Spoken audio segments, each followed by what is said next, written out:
Asibuyele emuva phansi ngokuhlukumeza insango babebhema kahle omkhulu maybe kanye ngonyaka ugqoka ibheshu nembadada ngidi isiko lami phela amasule bedume ngokuhloniphana nokuphana sahlephulelana inyoni noma kuyijiyane Nakube isimo uDlamini ubaba uDlamini abhekene naso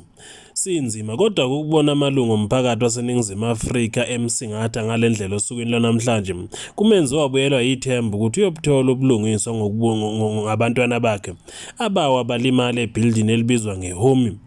uDlamini amathwini akhe awa emgodini wecash nokuyilapho khona icash ayingasebenzi kodwa xa kakhulu ukuthi kwakwenziwa kanjani ukuthi icash ivuleke uma ngabe ingasebenzi. Lamathwini enza njengenhlala yenza ukuthi ayasifuna ufike ucofe lapha mawuzongena kwicash bese ungena phakathi nowaholela ukuthi ke lodwa lamathwini lilimaleke ikhanda liqhume lize ledlule emhlabeni bese kuthi ke lentombazane lona ligcina ke lisesezibhedlela eICU nokuyilapho kuthiwa likaphaphami khona sukini ke lona namhlanje bekuyilapho khona umphakathi wonke obukade uthi uyofuna ubulungiswa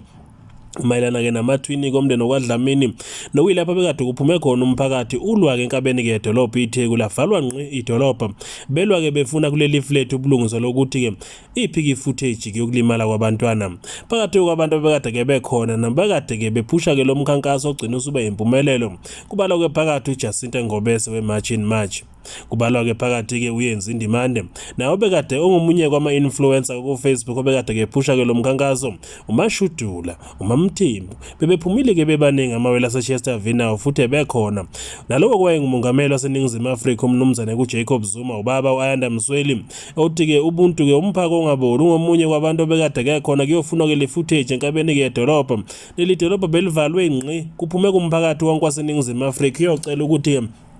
bafuna ukubulungiswa melana ngenalamathwini okunake kakhulu ukuthi ke bekuphuma besifazana amadoda ke yebe bekhona kodwa ke bengamaningi kangako bekhona ka besibhuda bekade ke belwa bethi ke makuliwe kulindwe bani uma ngabe kufanele kusheke ifleti malishe kuye kwaba khona isikhathi la khona bekade ke bethi ke bacela ukulishisa ifleti kwabe ke secela kabahola bekade ke bekhona bethi ke ngaphakathi khona abantu abadala abangogogo nomkhulu abahlala ke kulona ke ifleti kwasekucela ukuthi ke mabakhishwe ukuze ke befuna ukwenza ubulungiswa melana ke naleli flat ngenxa yomnotho kwedolobha kube sekubanzima ukuthi ke bebadedela abantu ke bengene kodwa ke leli flat lisengcupheni ukuthi ke selingasha noma ngayinini uma ngabe nje kuphela ubulungisa ke bungafeli kodwa kunakekile ukuthi ke gcina iphumile ke istatement esabhala koDlamini obekuthiwa ke silahlekile sigcine ke sitholakele khona ke emaphoyiseni asenkabeni yedolobha kubizwa ngeDurban Central epolice station nokuyilapho khona okuthiwa ke yalahleka ke istatement sasibhala uDlamini osekusele ifootage nakho abakuthembisile ukuthi ke bazoyikhipha nansi ivideo kusalindwe ngaphandle.